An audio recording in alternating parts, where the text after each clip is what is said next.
साए की दहशत, द शैडोज कर्स।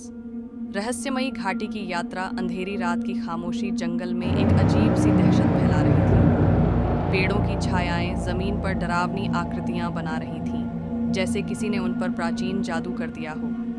हवा में एक बोझिल सन्नाटा था और हर तरफ एक अनजाना भय महसूस हो रहा था। इमरान, एक मशहूर खोजी, ऐसी ही रहस्यमयी जगहों की तलाश में रहता था।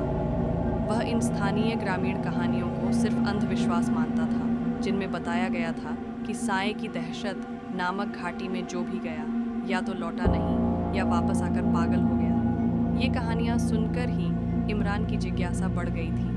वह जानना चाहता था कि आखिर इस घाटी में ऐसा क्या रहस्य है जो लोगों को डरा देता है। इसलिए उसने अपना बैग तैयार किया, एक मशाल और कैमरा उठाया और रात के अंधेरे में अकेले ही उस घाटी की ओर निकल पड़ा। रहस्यमयी सन्नाटा जैसे ही इमरान घाटी में दाखिल हुआ, उसने महसूस किया कि हवा की ठंडक अचानक बढ़ गई है। पेड़ बिल्कुल स्थिर खड़े थे, जैसे सदियों से किसी जादू के प्रभाव में हों।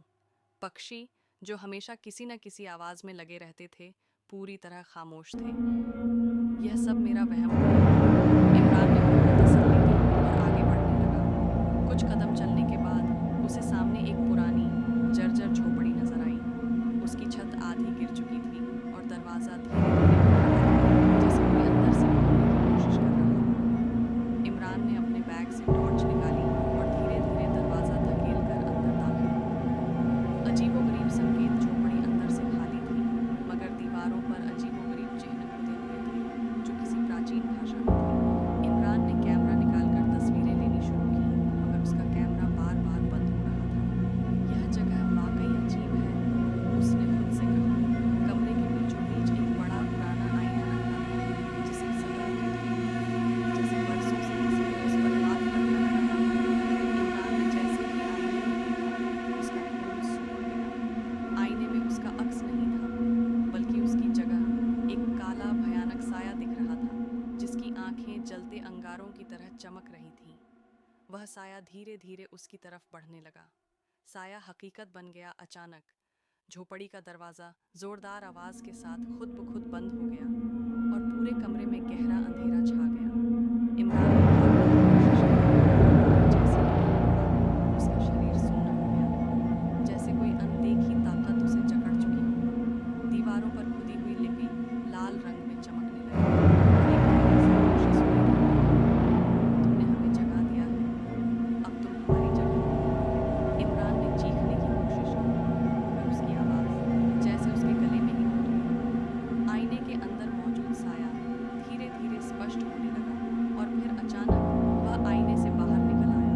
वह एक लंबा और दुबला पतला आकार था, जिसका शरीर काले धुएं जैसा लग रहा था, मगर उसकी आंखें दहकते कोयले की तरह चमक रही थीं। कौन हो तुम? इमरान ने मुश्किल से कहा। साया आगे बढ़कर खुरकने लगा।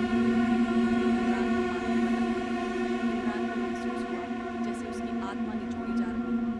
उसका शरीर कांपने लगा और उसकी आंखों के आगे अंधेरा छा गया। साया अब आजाद था। सुबह जब कुछ ग्रामीण घाटी में आए तो झोपड़ी पूरी तरह खाली थी, मगर एक चीज बदल गई थी। वही पुराना आईना, जिसमें अब इमरान का अक्स कैद था। ग्रामीणों ने हैरानी से आईने में झांका। इमरान के चेहरे पर भय छपी हुई थी और वह आईने के अंदर से बाहर देख रहा था, जैसे मदद की गुहार लगा रहा हो। और बाहर झोपड़ी के दरवाजे से एक नया शख्स निकला, जो इमरान की तरह दिख रहा था, मगर उसकी आंखों में वह चमक नहीं थी जो पहले थी। अब वह साया इमरान की शक्ल में दुनिया में आजाद घूम रहा था। क्या तुम अगले हो? हर कहानी का अंजाम होता है, लेकिन अंधेरों का सफर कभी खत्म नहीं होता। द डार्क फाइल्स के अगले अध्याय तक इंतजार कीजिए।